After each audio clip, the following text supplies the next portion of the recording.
La radio qui vous parle de NBA, c'est Radio Off Basket. Le basketball, c'est mieux à la radio. Aggressive player. Fred with range, on fire, 6 of 11 from three-point range. Bonsoir à tous ou bonjour si vous regardez ce retour sur le match des Raptors de la fin de soirée pour vous et pour le début d'après-midi pour nous ici au Canada. Les Raptors qui sont imposés face au Miami Heat sur le score de 107-103. On a eu un match intense avec deux grosses défenses et beaucoup de suspense finalement. Avec moi pour parler de cette rencontre, j'ai Max de Raptors Belgique qui m'a rejoint. Salut Max. Salut Mike, salut à tous. Pour commencer, juste une réaction à chaud après cette rencontre qui vient de se terminer il y a pas si longtemps que ça. Comment est ton sentiment? Plutôt soulagé, plutôt content? Dis-moi un peu comment tu. Ouais, un peu libéré, délivré comme diraient certains. J'ai cru à un moment quand même qu'on allait perdre ce match après avoir eu 17 points d'avance, mais on s'en est bien sorti grâce à un super Fred VanVleet, donc à souligner, il tape son record en carrière et dans le troisième quart-temps, c'était un peu la seule arme offensive de l'équipe, donc on s'en sort très très bien. Mais on va dire que c'est deux bons résultats parce que avoir battu les Lakers et maintenant le Heat, ça nous met quand même en bonne position en sachant les adversaires qu'on doit encore rencontrer. Ça, on est pas mal. Tout à fait, on va tout de suite démarrer cette émission avec, comme je l'avais dit lors de la première, on ne fait pas quelque chose de compliqué, on fait les points positifs de la rencontre et les points un peu plus négatifs, les points à améliorer. Je te laisse la parole, dis-moi un peu quels sont pour toi les points positifs que tu retiens sur ce match. Les points positifs, c'est qu'on a vu Fred VanVleet qui était un peu absent, discret lors du match des Lakers. On a vu une équipe de nouveau assez complète, même si on a les facteurs X qu'on avait annoncés avant dans l'avant-match. Moi, je pensais à Terence Davis ou un Norman Powell. C'était deux très très grosses déceptions aujourd'hui. Ça c'est le point négatif. Le point positif, encore une équipe 5-6 de base qui est vraiment partout et défensivement on montre, je pense qu'on est sans doute une des meilleures équipes de la ligue, si pas la meilleure. Ouais, je te rejoins complètement. Une nouvelle fois, je pense qu'on est parti pour le souligner dans les jours à venir très souvent, la défense des Raptors qui fait la différence parce que si les Raptors gagnent ce match ce soir, à la fin, c'est vraiment par la défense parce qu'on a pu voir, je vais en parler après dans les points négatifs, mais beaucoup de mal en attaque dans la fin de match, beaucoup de mal à se trouver collectivement. Et finalement, c'est trois grosses défenses sur la fin, dont une de Fred VanVleet, homme du match, rien à dire, qui intercepte juste avant que le ballon arrive dans les mains de Butler, s'il me semble bien. Et l'action d'avant, une grosse pression sur Jimmy Butler, pareil, de Kyle Lowry cette fois. Le ballon qui sort, les arbitres qui la donnent au départ pour le hit, mais qui regarde la vidéo. Tout le monde avait vu, je pense, que ça n'avait pas touché Kyle Lowry. Les arbitres un peu dans le dur ce soir. Je sais pas si on doit faire les points positifs et les points négatifs de l'arbitrage, on va pas s'attarder là-dessus, mais les arbitres ont été en difficulté avec parfois des arbitres qui sifflaient pas exactement la même chose chacun. On va pas revenir là-dessus. De toute façon, on sait que dans le basket, l'arbitrage, ça se compense sur un match généralement. Il y a des erreurs d'un côté, des erreurs de l'autre. On va pas s'attarder là-dessus. Je te rejoins sur les points positifs. Fred VanVleet exceptionnel. Je pense qu'ils sont lancé un concours là avec Kyle Lowry, chacun leur tour dans chaque match, qui est-ce qui marquera le plus de points.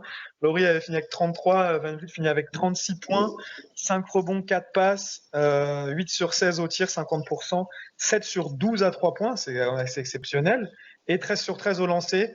VanVleet qui nous a encore fait cette tour de magie, qui pénètre. Je me dis à chaque fois il va se faire contrer et il arrive à passer en dessous et prendre le contact et marquer avec le N1, c'était assez fort. Et quand il n'avait pas le N1, il réussissait à avoir la faute. Je pense qu'il a un bon maître pour la personne de Kyle Lowry pour lui apprendre ça.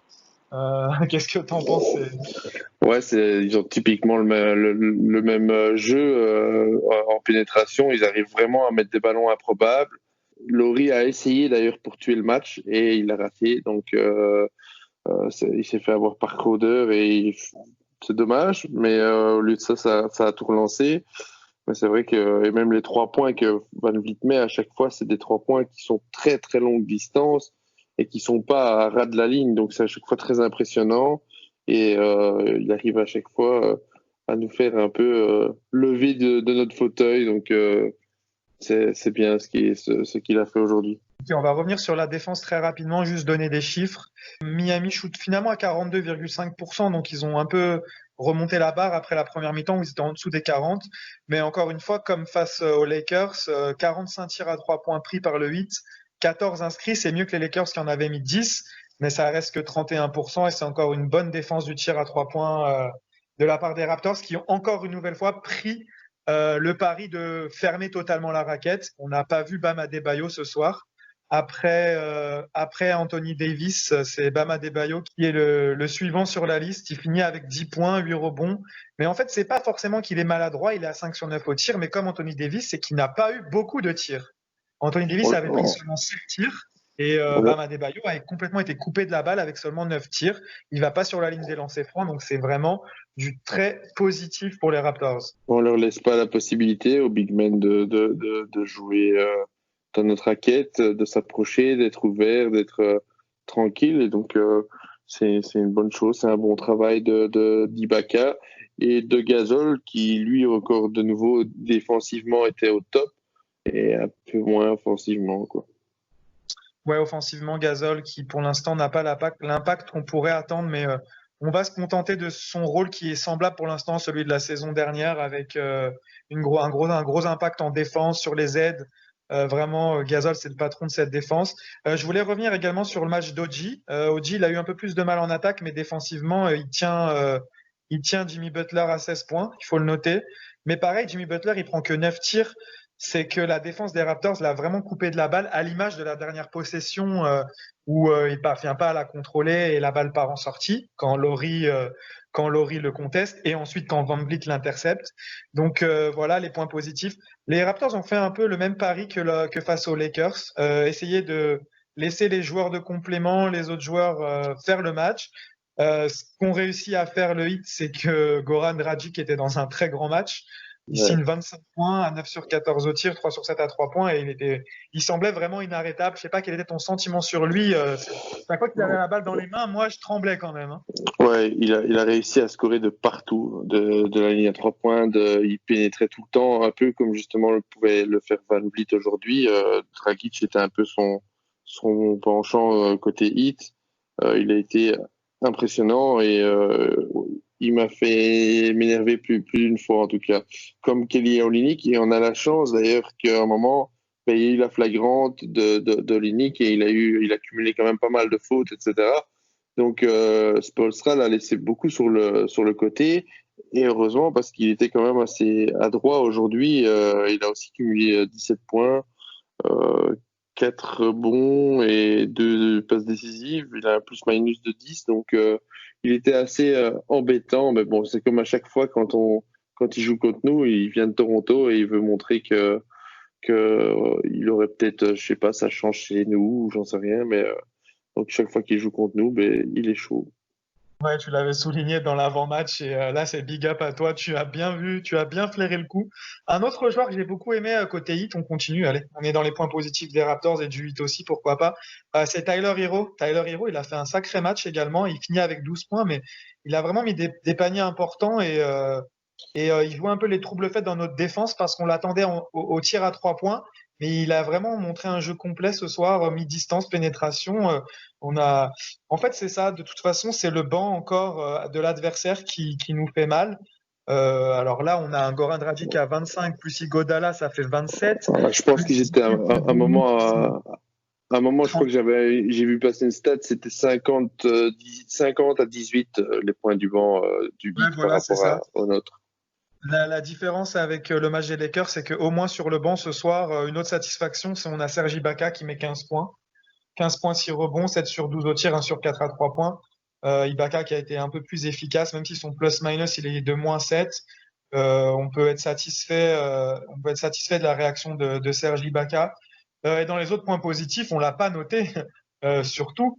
Siakam avait été en grande difficulté face à Adebayo lors de la seule rencontre qu'il avait disputée contre le Heat. Ce soir, Siakam, c'est 22 points, 4 sur 7 à 3 points, 7 sur 14 au tir, et une défense encore très forte. Siakam, c'est pas loin d'être le deuxième homme du match avec Van Vliet. Il a pris les choses en main d'entrée. C'est vraiment une grande satisfaction de le voir finir à 22 points après ses 15 points contre les Lakers. On sent que Siakam monte un peu en puissance. Qu'est-ce que tu en penses avec des tirs à mi-distance, tirs à 3 points? Je pense qu'il doit prendre la confiance. C'est lui, normalement, censé être notre leader offensif. Donc, normalement, c'est le minimum qu'il doit faire à chaque rencontre. C'est plus ou moins 20 points. Ça, c'est ce qu'on attend quasi obligatoirement de sa part. S'il fait 12-13 points, c'est pas comme ça qu'on va gagner des matchs. Donc, on a vraiment besoin de lui. Et il a fait un peu de tout, même des longues distances qui étaient quand même assez impressionnants, des fameux spin moves comme on le connaît, etc. Donc, non, c'est bien. Je suis content moi de son match aussi.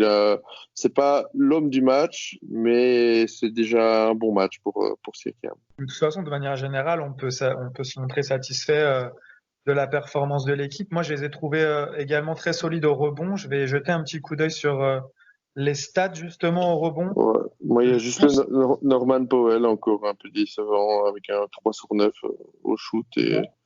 On va en parler tout de suite dans les points négatifs de la rencontre. Je voulais juste vérifier 41 rebonds à 39 pour le Heat. Mais cela m'a semblé quand même solide. Peut-être un peu moins en deuxième mi-temps, mais en première mi-temps, on prenait tous les rebonds. On laissait aucune deuxième chance. Alors en troisième quart-temps, quand on a commencé en fait à se faire rejoindre, c'est là que le Heat, il prenait tous les rebonds, ils mettaient tous leurs 3 points. Ils ont eu un coup de chaud énorme et nous, c'est Fred VanVleet qui tenait la baraque, quoi. Tout à fait, ouais. Fred VanVleet qui a tenu l'équipe à flot et qui nous a permis de ne pas se faire reprendre et que le Heat ne reprenne pas un plus gros avantage. Le Heat est repassé devant, si je ne me trompe pas, mais de pas grand-chose au final. Ouais, ils sont repassés 2-3 points devant, je pense, et heureusement, on a bien réagi. Au final, les balles perdues, 21 pour les Raptors, 15 pour le Heat. De toute façon, il y avait 2 grosses défenses. C'est un peu la reprise, il y a des paires de balles, mais ça n'a pas eu de conséquences parce que on marque 15 points sur les balles perdues adverses et ils marquent 17 points sur nos balles perdues. Donc, c'est pas là que ça s'est joué. Et panier à l'intérieur, Miami finit quand même avec 36. Toronto n'a pas eu beaucoup de réussite dans l'attaque de la raquette non plus du 8 parce qu'on finit avec seulement 22 points dans la raquette. Donc on peut quand même souligner l'adresse de loin des Raptors ou à mi-distance. Oui, et puis il y avait la défense un peu, ils ont défendu en zone et ils empêchaient beaucoup la pénétration. Ils avaient envie qu'on tire à 3 points au niveau du 8. Donc c'était pour ça que au niveau des stats dans la raquette, c'est très limité, quoi. Mais bon, on a bien répondu parce qu'on fait 50% à 3 points. Donc voilà, c'est gagné. La défense de zone et les défenses de Miami n'ont plus de secret pour Nick Nurse. Bien parlé. C'est le dernier point positif, l'attaque de la zone. Tu l'as bien souligné. Parfait. Bon, maintenant, on va pointer un peu du doigt. Quels sont pour toi les points négatifs de cette rencontre ou qu'est-ce qu'il va falloir améliorer pour les prochains matchs? Même si on a gagné, on peut toujours améliorer des choses. Dis-moi un peu quel est ton regard là-dessus. De nouveau, c'est notre banc. Notre banc s'est encore fait dominer, alors que depuis des années et des années, on dit toujours Toronto, c'est la profondeur de banc, c'est pouvoir jouer à 10, 11 joueurs sans trop de difficultés. Et pour l'instant, heureusement qu'on a un gros 5 majeur, parce qu'en dehors du 5 majeur, le banc ne score pas et ça nous met quand même dans la difficulté. Si on n'a pas un Kyle Lowry ou un Fred VanVleet qui tape plus de 30 points, ça va pas suffire en play-off. Il va falloir qu'il y ait 2-3 joueurs du banc qui prennent leurs responsabilités offensivement. Ouais, je te rejoins sur Norman Powell, tu en as parlé déjà. Powell qui avait bien commencé, pourtant il met 5 points rapidement, un tir à 3 points, un gros dunk. On se dit ça y est, il a retrouvé ses jambes, il a la finition. Et après, on comprend plus.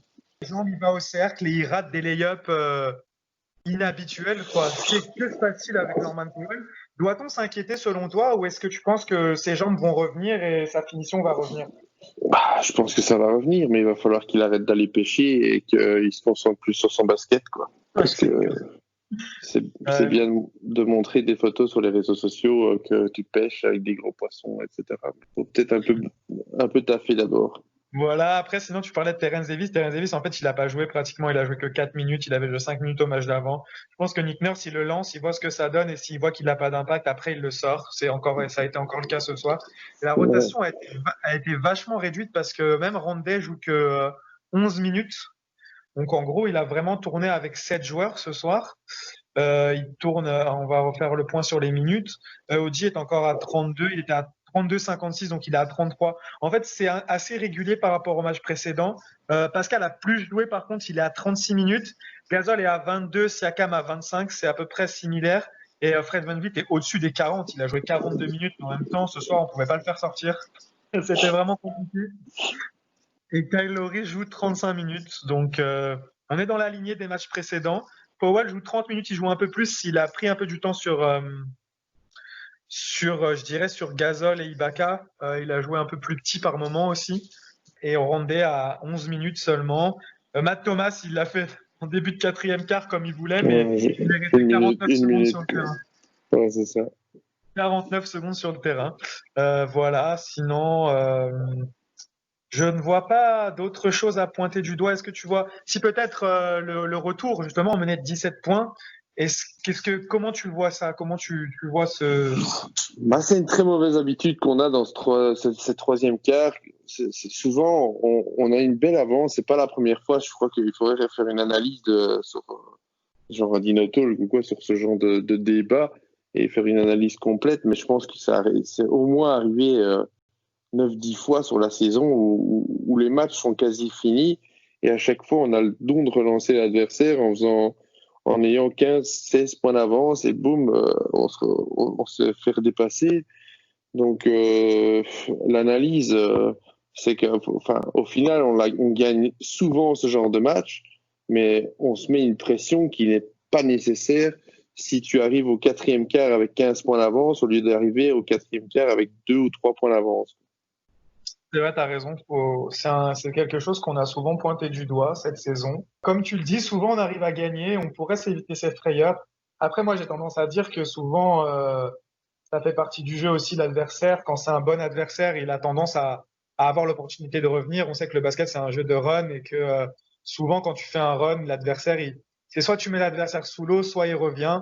Et c'est vrai qu'on a tendance à pas avoir ce côté killer de pouvoir mettre la tête sous l'eau de l'adversaire.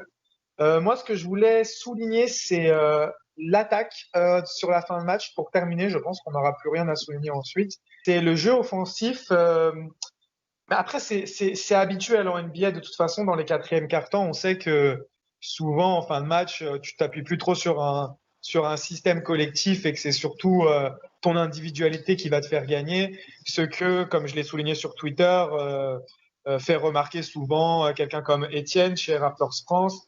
Il pointe du doigt le fait qu'on n'a pas de superstar qui va prendre les choses en main dans le match à la fin. Donc ça s'est un peu vu ce soir avec la dernière possession où Kyle Lowry va un peu forcer, mais d'un autre côté, Kyle Lowry, souvent, il obtient les fautes. Et je crois que c'est ce qu'il réclamait sur cette possession-là. Donc, on peut pas forcément... En fait, je suis un peu partagé là-dessus. D'un côté, j'aimerais qu'on ait des meilleures solutions collectives dans ces fins de match. Mais d'un autre côté, je sais qu'en NBA, de toute façon, les fins de match, la plupart du temps, c'est tu mets le ballon dans les mains de ton meilleur joueur et tu le laisses opérer. Donc, le meilleur joueur des Raptors étant bien souvent Kyle Lowry pour les dernières possessions, ça me dérange pas trop non plus. Juste dis-moi quel est ton avis là-dessus. Est-ce que c'est quelque chose qui, tu penses, peut être problématique en vue des playoffs? Quand on peut pas gagner en mettant nous-mêmes le panier, il faut faire comme on a fait aujourd'hui. Il faut défendre sur la possession adverse et empêcher la possession adverse de rentrer dans le panier. Maintenant, ouais, moi j'aurais donné aussi à Kyle Lowry. Il a pris une ou deux mauvaises décisions aussi, comme en donnant la balle à Gasol qui n'était pas trop en confiance pour essayer peut-être de le mettre en confiance, mais il rate un lancer sur deux. Et ça a failli nous coûter cher. Donc voilà, mais ce genre de match, malheureusement, très serré, va profiter peut-être aux Celtics demain qui vont jouer le Miami Heat, un petit peu fatigués. Et au final, ça ne nous profite pas à nous qui voulons obtenir la deuxième place et que et que le Celtic soit le plus rapidement éliminé de cette course-là. Donc voilà, c'est une bonne soirée, une victoire quand même. Au final, maintenant, on a 4 matchs d'avance sur la 3e place. Il en reste 6 à jouer, donc c'est en bonne route, mais il faudra quand même... demain, on sera tous derrière le hit pour valider cette 2e place. Parfait, Max, je pense que c'est une très bonne conclusion. J'ai rien à ajouter. Merci à toi d'avoir participé à ce retour d'après-match. On en a profité vu que c'était un match qui se déroulait assez tôt. Du coup, tu pouvais être disponible. Pas besoin d'aller se coucher direct quand c'est 4-5 heures du matin. Donc, merci à toi. Merci à tous de nous suivre. Ça fait plaisir. J'ai vu sur Twitter des personnes qui réclamaient cet après-match. Donc, ça fait chaud au cœur. Merci à vous de nous suivre et on se retrouve pour l'avant-match face au Magic dès demain. Dès demain, on a un membre de Magic FR qui sera avec nous pour faire la présentation de la rencontre face au Magic qui se déroulera mercredi. Eh bien, je vous souhaite à tous une bonne soirée ou une bonne journée selon le moment où vous écoutez ce podcast. Et comme on dit toujours, let's go Raptors! Let's go Raptors! Lowry for 3. Bang! Oh, it did not. It's over, ladies and gentlemen.